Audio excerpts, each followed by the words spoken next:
All right, welcome to this edition of Burgers and Fries. So, the new Flashpoint movie or Flash movie, which is going to see the return of Michael Keaton as Batman. So it comes out on June 12th in LA. I guess that's its premiere date, and then I think it gets released on June 16th to the rest of the U.S. So maybe you will see it after this recording, maybe before. I don't know. All right, but because we have news of a Batman movie coming out, let's talk about the other Batman movies, since we all love our Batman movies, especially the live action ones. So, gentlemen, just very briefly, tell me which one out of all the Batmen is your favorite? The actor, I mean. The one from the 1989 one, the first one. Michael Keaton, okay. Yeah. Greg, who's your favorite? What do you expect? It'll have to be Kevin Conroy for the animated movies. That's right. Kevin Conroy's awesome. And also, in 2019, at a convention, I was able to meet him in person. Really? How was that? He's nice. And, well, it's a shame that he passed away. I know. It is a shame. Gone too soon. Yeah, he made Batman who he is. Without him, there's no one who would be able to replace Batman in the series, in the games, and everything. I will say Michael Keaton, as well as Christian Bale. And my favorite has also been Michael Keaton. So it's funny, all three of us agree that Michael Keaton is the best Batman, or does the best live-action Batman, even though there probably are better films that have other Batman actors in it. But which we're going to get to. Well, since we're talking about the Batman movies, are we going to talk about the movie based on the TV show as well, or does that count, or no? 1966 actually does count as a Batman movie. It was labeled like Batman the movie. Oh, I don't really remember much about that series. That's why I was asking, because I do remember it was corny stuff from the 60s. That's all I'm going to say about it. It pretty much was corny stuff from the 60s. You are correct about that. And I actually have watched that movie once. It's notable because you had Lee Merriweather as Catwoman, who also played Old Eva in Metal Gear Solid 4. Really? Wow, that's right. Impressive. It is comedic effect. I mean, pretty much I think the scene that everybody either remembers, it's either the one where he's fighting off a shark off the ladder, which you can clearly tell is a rubber shark, or where Batman is taking like a couple minutes to dispose of a bomb and he can't dispose of it anywhere. Sometimes you just can't get rid of a bomb. Who portrayed Batman in that series? Just wondering. Adam West. Cesar Romero was a big iconic person for the Joker. But again, a lot of people, when it came to the Joker, modeled their characters starting with Cesar Romero. All right. And then Frank Gorshin was the Riddler. So it's iconic actors, and unfortunately the show itself is just not iconic, because most people, when they think of Batman, they don't think of 60s surf music and lighthearted jokes. They think of something darker, right? The only way I was able, I heard of that Batman series was on Nickelodeon's Nick at Night for a limited time. It's not everyone's cup of tea. There are plenty of Batman fans who love the Dark Batman but still like the 1960s show. And that's all power to them. But again, between 1966 and 1989, there was really no talk of a Batman movie until you had The Dark Knight Returns, the graphic novel by Frank Miller, start portraying Bruce Wayne Batman as a dark, brooding figure with a darker atmosphere. And of course, that's where we get to the Tim Burton Batman movies, starring our man, Michael Keaton. So, Tony, you're saying that Batman 89 is your favorite out of all of them. Why? Yeah. Well, I love the setting, the story. I love that version of Joker. And, of course, you gotta admit, Billy D. Williams, who plays Lando, was in that film. We gotta be that. I know, I wish they went ahead with him and kept him as Harvey Dent instead of Tommy Lee Jones. We can get to that when we get to the change in regime, all right? But, so more of Rye, you like the 89 movie? Well, to me, they just said it was a great start to a series, and it opened up to like what was about the characters. People who don't know much about Batman can look into this film and be just like, whoa, that's pretty cool. That they hooked onto it. It's one of those movies we don't need to know anything about the character, because it tells you a lot about the character there and everything. And to see how the Joker became the Joker is one of my favorite parts of the film.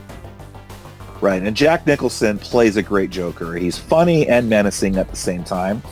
So I can definitely agree with there. And of course, we have Michael Gough as Alfred. All right, this is the guy you want to be your grandfather. Well, I think when I was a little kid, I think I kind of got a little freaked out about it. But as I got older, I'm starting to appreciate it more.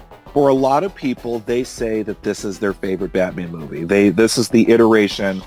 And it's not necessarily because of nostalgia or whatever. They legitimately think this is the greatest one. Critical score, be damned. I did like this movie a lot as a kid. And then, of course, the one that I actually liked more was Batman Returns, the one with Danny DeVito and Michelle Pfeiffer as the Penguin and Catwoman, respectively. All right? So, Tony, what'd you think of Batman Returns? Well, Catwoman stole the show for me in that one. She was awesome. You can't get a better actress. And let me guess, Tony, did you think about her when you go to sleep? I was a kid when I first heard about it, so how could a kid think that? Michelle Pfeiffer is definitely hot, but plays that role really well. And then Danny DeVito plays a great, fallen character as the Penguin. And of course, you also have Christopher Walken in there as Max Schreck. People forget that he's the third villain in that movie. So, as much as it's about a Batman movie, it's basically a movie about Batman going up against three villains. Of course, one of them becomes kind of an anti-hero in it. And I remember thinking, every time I watch that movie, I'm always pulling like, no, no, Catwoman, side with Batman, stay with Batman, don't go away from him. Because, of course, in the spoiler, that's a mystery to whether or not she survived. I also love the Christmas setting. So, which is why I say Batman Returns is a Christmas movie. Mm-hmm, just like Die Hard and Lethal Weapon and all of them, yeah. And I think Batman Returns is my favorite of all the Batman movies. And the other thing that I really love about this is the music. The Danny Elfman score, as great as it is in the 89 movie, it's better in Batman Returns. What year was Batman Returns made? Just wondering. 1992. Since you all mentioned about the music, what about the one with Prince on it? That's right. The original Batman has 3 songs by Prince. I love the song Party Man. Party Man. But it unfortunately does make the movie a little outdated because of the Prince music in it. How does the music make it outdated? At the time, Prince was because big. It sounds like an 80s movie. So it makes it seem like, this movie's definitely from the 80s because look at the popular music that's playing. Versus the 1992 movie doesn't have that problem. Yeah, we definitely got to talk about the Batman movie soundtracks later on, too. I want to talk about that later on, if you don't mind. Well, you can talk about the soundtracks anytime. What do you think about the Dan Elfman soundtrack? Well, to be honest with you, like, they both sound good in their own way, so there's no good or better version, you know what I mean? The Batman Returns score is one of my favorite movie scores of all time. I love the theme basically the sad themes that play revolving around the Penguin are really fucking good. And then, of course, the stuff where Catwoman becomes Catwoman. I could listen to that soundtrack alone. Oh, and the beginning soundtrack, just the haunting soundtrack of when Oswald Cobblepot's parents take him through the dark winter park. It's just good stuff. The studio wanted, Batman to be marketable for kids. In fact, they were planning on doing a Happy Meal tie-in for Batman Returns. And then, of course, when you get the Penguin biting off the guy's nose, you have all the blood and the gore, and all the deaths that happen in it. And of course, the dark atmosphere that Tim Burton did. Tim Burton did more Tim Burton stuff in Batman Returns than he did in the original Batman, because the studio, while they wanted it to be marketable, at the same time they told Tim Burton, okay, you can do what you want because you were such a genius the first time. He made it such a dark movie that they canceled the Happy Meal tie-in. I was like, oh my god, we can't do this for the kids. No, this is too dark for the kids. Are kids supposed to like dark stuff and all that? Sure, but again, this was pushing the limit for 1992, I guess. So unfortunately, that is why in 1995 there is a shift in tone. There's a shift in lightheartedness where you have Jim Carrey playing the villain, even The though Riddler! it's basically... my favorite villain. One of my top favorite villains next to Mr. Freeze. Oh, we'll get to that later. But we love Jim Carrey as the Riddler. But a lot of criticism can be made because it's literally just Jim Carrey being Jim Carrey. And it's the Jim Carrey of 1995 being the Jim Carrey of 1995. Nothing wrong with that. Of course, nothing wrong with that. All right. But that's why the movie gets more campy and lighthearted. Famously, Tommy Lee Jones, even though he looks like he has good chemistry with Jim Carrey, he famously told Jim Carrey, "I don't condone your tomfoolery." So he basically didn't like how Jim Carrey was acting on set. Tommy Lee Jones was just taking it too seriously, I think. But of course, because of the shift in tone with the studio, they basically, Tim Burton said, "No, I'm not going to do this." So they got Joel Schumacher in, and because Tim Burton was out, Michael Keaton said he was out. So that's why you still have the guy who plays Commissioner Gordon and Alfred still there. So it's still technically part of the same universe, but it's a different Batman because of the shift in tone. And Val Kilmer, I thought, played a good Bruce Wayne, and portrayed a good duality in that character. Not necessarily a better Batman. Nicole Kidman as Chase Meridian, awesome. Loved her in that movie. Loved her. I wish they didn't give him like a jumpsuit or something to play the role of. But that's what Frank Gorshin wore as the Riddler in the 1960s show, and I don't know. I can't speak for what the comic books at the time had the Riddler portrayed as, but the jumpsuit didn't bother me. Well, to be honest, I kind of prefer like the design from the animated series version of the Riddler. Fair enough. But we're also missing one major character that began his debut in this series, Chris O'Donnell as Robin. Now, for me as a kid, and who also liked the color green, oh yeah, Robin's here, so I got a guy who's wearing red and green as a good guy. So I loved Robin as a kid, and as an adult, of course, I'm going to prefer Batman over Robin. And now, of course, we're going to go into what many regard as the worst Batman movie ever made. Not to me. Not to me. Why do you like this movie? Well, one, Alicia Silverstone is in it, and she was excellent as Batgirl. And I loved As Arnold Schwarzenegger. Yeah, I know. I know that's one of my favorite movies. And Arnold Schwarzenegger was an excellent Mr. Freeze. And it showed Poison Ivy on the big screen for the first time, too. And we had all these villains. And it was so cool to have all these villains in there. And of course, I forget the actor who plays Batman, but he was one of my favorite Batmans of all time. I am sorry. George Clooney is your favorite Batman of all time? Why do you think George Clooney is one of your favorite Batman? Well, I feel like he got the part really well. He was almost as good as Michael Freeman. Like, he almost sounded like him. Michael Freeman? What the fuck? I feel like that's just my opinion. And I mean, Michael Freeman. Michael Freeman, Tony? Is that his name? Well, Michael Keaton. I mean, Keaton. Though. There you go, pencil dick. Michael Keaton. Michael Keaton, like I meant to say. But I think people were just too hard on the movie. It had one of the best soundtracks too.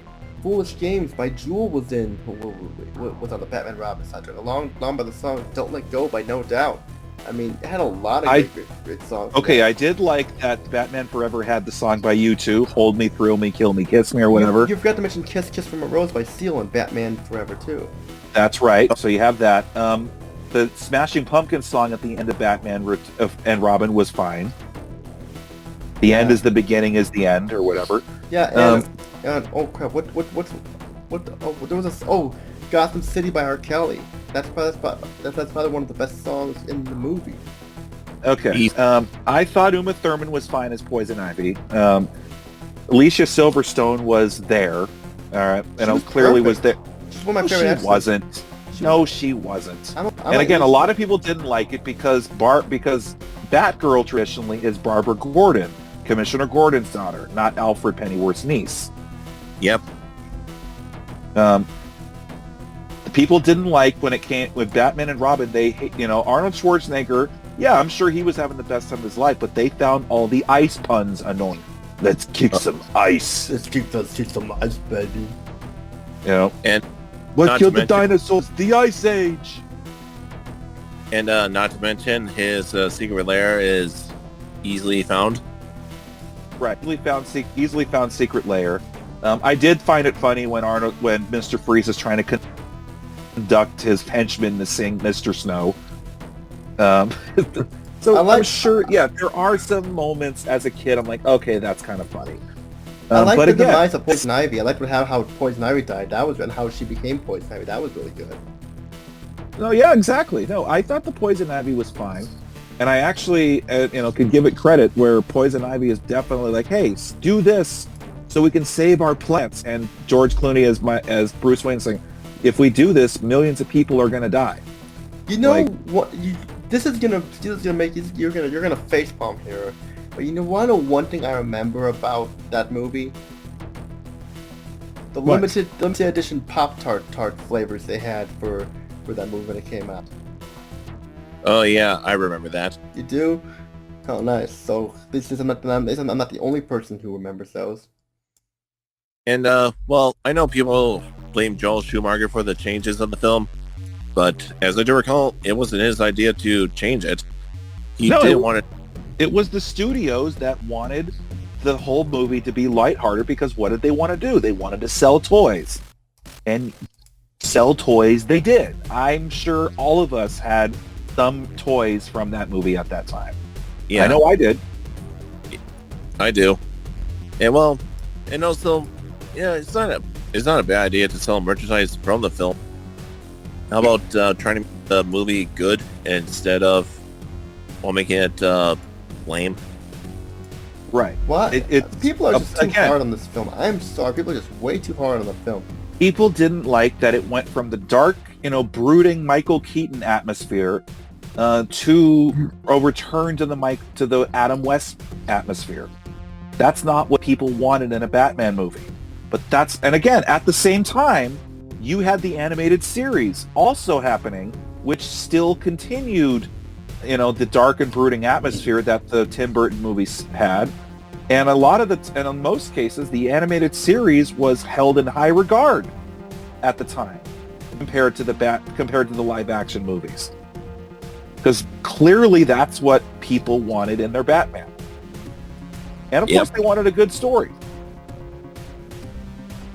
Oh yeah. Speaking of the animated series, did you see Mask of the Phantasm? Yep. Maybe, I don't remember.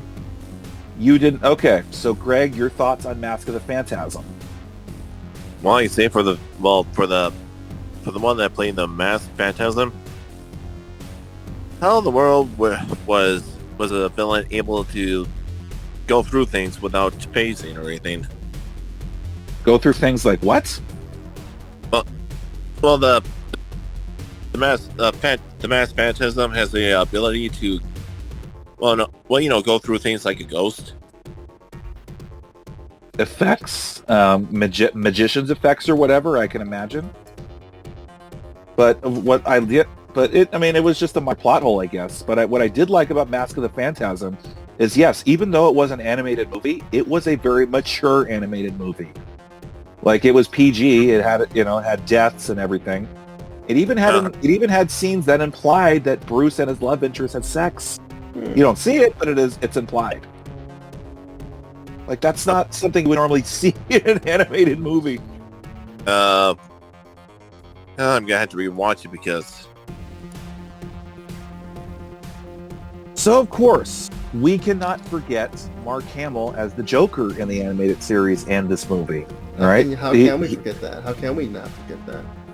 He was iconic as the Joker. I mean, he's probably one of the best Jokers, period. So again, Tony, all right, Batman and Robin was so poorly received that they canceled a sequel to that movie, and they basically were like, okay, we can't do any more Batman movies anymore because people hate Batman.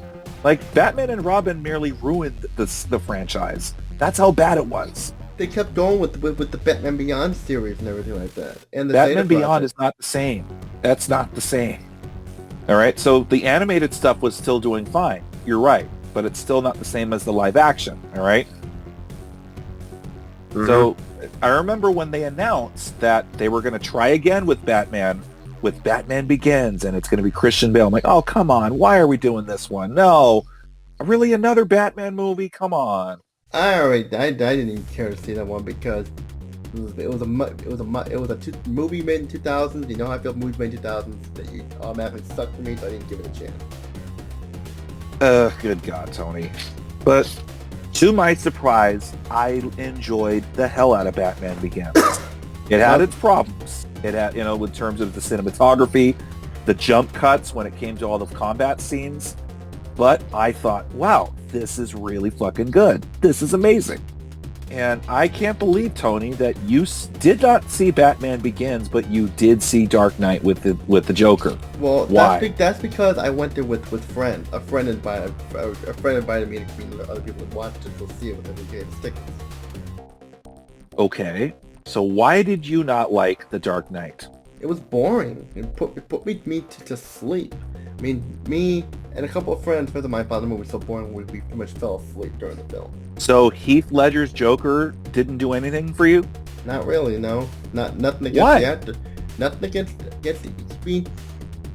the Joker, the actor who I thought Jack Nicholson did a lot better. No, Heath Ledger did it a lot better. Because after Heath Ledger did it, now everybody had to change it to Heath Ledger style. There's bits of Nicholson's Joker in it. There's even bits of Cesar Romero in it. But no, anytime Heath Ledger's Joker is in that movie, he eats up the movie. Like, he steals the show. And not to mention, I think the laugh that Heath Ledger did, I think he got the idea from Mark Hamill as well. They also improved on the problems that they had with Batman Begins. And yes, we all can laugh at the Christian Bale Batman. The Batman voice or whatever. Because, I mean, you compare it to Michael Keaton's Batman voice, where he's low, but I'm Batman, instead of the growling or whatever. But, and I would agree with you, Tony. Yes, The Dark Knight is long. And when you get to the last third of the movie, it does feel like, wow, this movie is going on forever. So then after The Dark Knight, then we had the trilogy where we have The Dark Knight Rises. Tony, you didn't see The Dark Knight Rises? Well, you're saying that I'm surprised they were able to bring in Bane and all that. I kind of like this Bane much better than the other Bane that was in Batman and Robin. I think they should have went with a different actor than... So who should they have had instead of Tom Hardy? Well, someone that's a little more muscular, like a wrestler or something. The Dark Knight Rises was basically a good retelling of Rocky 3.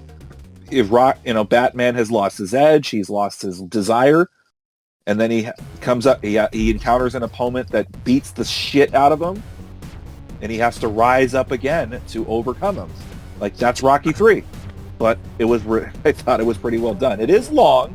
Yeah, I can agree there's parts where it drags, and then of course there's the surprise at the end where the main villain is in fact Talia al Ghul instead of Bane.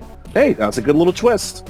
That surprised me. Same here. I did think it was a good fitting end to the trilogy. Like, okay, he's going to move on. We're not going to see any more Christian Bale Batman movies. So that, of course, leads us to Batman vs. Superman, Dawn of Justice, and Ben Affleck is now Batman. So you didn't see this movie either, Tony? Well, for the fight scenes, I wish they could have done a little more with it. Well, between Superman and Batman. Sure. But I will admit that Ben Affleck's performance as Batman, I love it. Ben Affleck did great.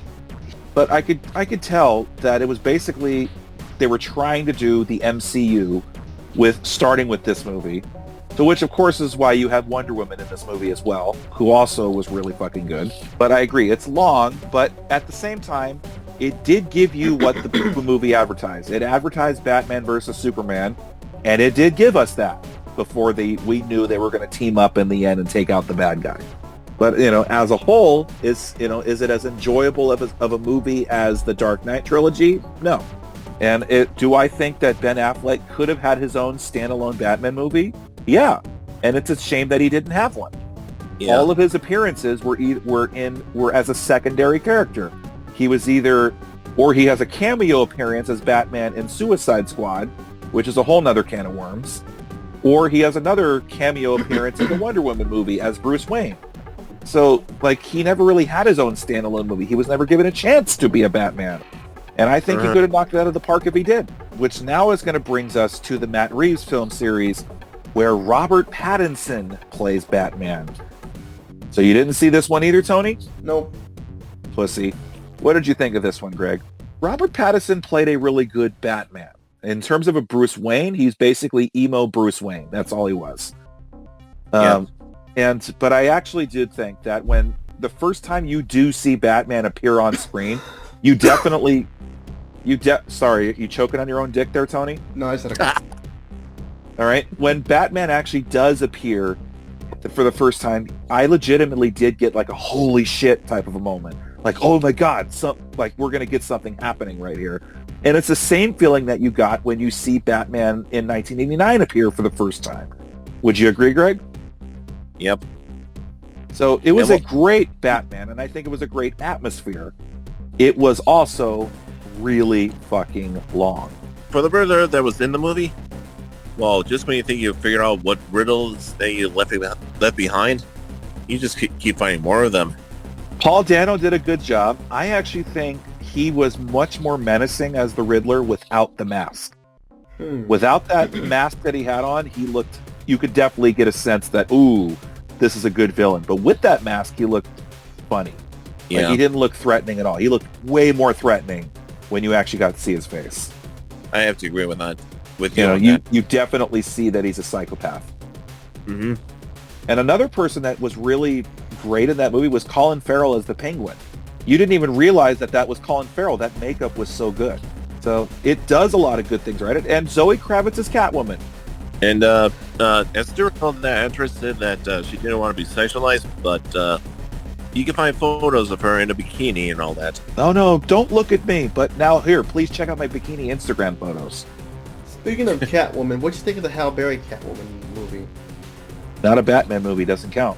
So that, of course, okay, so we've gone over a lot of the live action movies, all right? There's definitely some animated movies you probably could keep talking about, like The Killing Joke, which they made a big deal about because, it's going to have Mark Hamill, it's going to have Kevin Conroy, and it's going to be based on one of the most popular, iconic comic books of all time, Batman: The Killing Joke. So, Greg, did you ever see that one? No. Well, okay. Tony, I only see. I take it you didn't see it. Take a guess. Of course not. I did see The Killing Joke. I have read The Killing Joke. I haven't. All right. The problem that everybody has with The Killing Joke movie is that to pad time, they introduce they have another half of a movie where it's something that's about Catwoman, or not Catwoman, Batgirl and Batman having a separate story that's completely unrelated to The Killing Joke that drags on and actually has a scene where Catwoman, God damn it, where Batgirl has sex with Batman. Again, it is a rated R animated movie, but did we need to have this whole section? Did we need to have this whole part? Probably not. But when it actually does get to the Killing Joke stuff, it's actually a decent animated movie. But that's basically it. But a lot of people didn't like it because of that first half. And now, of course, all right, could be many other animated movies we can talk about, but we really need to end this on the latest of, quote-unquote Batman movie that's supposed to come out, and that is The Flash, all right? Now, are any of you familiar with the Flashpoint comic book series? Nope. I think I've seen the animated movie of it. Okay, I actually read the Flashpoint comics because that Flashpoint comics has the Flash going back in time or ending up in an alternate universe where, well, actually, instead of Bruce Wayne's parents dying, it's Bruce Wayne who gets killed by the Thug, and Thomas Wayne becomes Batman, while Martha Wayne becomes the Joker in that universe. Like, oh man, that's a really interesting alternate universe. The reason why I'm bringing this up is because that's basically what this Flash movie is doing. Is it is actually going to go into an alternate timeline where instead of getting the Ben Affleck Batman, we're getting Michael Keaton's Batman. And I for sure thought, oh, it's going to be Michael Keaton, but he's going to be playing Thomas Wayne, not Bruce Wayne. But as I'm thinking is going on, it will be the '89 Batman, iteration seen in this movie in an alternate universe. So for that reason and that reason only, that's why a lot of people want to go see this movie because of Michael Keaton returning as Batman. I don't think anybody honestly could give two shits about Ezra Miller as the Flash or even anything with the DC universe or the DC cinematic universe. And Greg, you're telling me as much as you love the Michael Keaton Batman, you will not go see this movie. Tell me why. Well, for one thing, because of Ezra Miller. What did Ezra Miller do? Child grooming. Do say. Besides that, he also been accused of hurting women, as well as, well, not being polite in actual life. Yeah, there has been a ton of stuff about Ezra Miller, just not being a good human being overall. Disorderly conduct, strangling incidents. But of course, the big thing is that of this relationship that he had with Tokata Iron Eyes, all right? Who began this relationship when this girl was 12 and he was 23. You heard me right. He began a relationship when this girl was 12. Ew. Yeah. And then, so of course, all right, that's where you're getting the whole, child grooming stuff. And then, of course, to kind of get away with it, then you have him going as, Ezra's non-binary, goes with goes with they, them pronouns or whatever. But that's so, and of course, on top of that, you had harassment allegations by this guy. So Ezra Miller is just overall not a really good person. That this guy is portraying himself to be a cult leader of some sort, saying that he's claimed to be Jesus and the next Messiah. The only reason that they can really save this movie is by having Michael Keaton come back as Batman. So we shall see what the hell happens if people are in fact gonna see this movie, if The Flash is gonna be a hit, or if this is gonna put a final nail in the coffin to the DC universe. You're still gonna have the Robert Pattinson movies happening. There is going to be a sequel to that one, supposed to come out in 2025. There's always going to be newer incarnations of Batman. There's always going to be new Batman series of movies coming out. They'll never stop. They'll never stop. No, and it's the same with Ninja Turtles. There's always going to be new Ninja Turtles iterations. There's always going to be new versions of Superman. Spider-Man. Exactly. X-Men and all of them. I'm Desert Couch 22. Thanks for listening. Tony, say something stupid. See you guys in the next episode, and I'm Batman.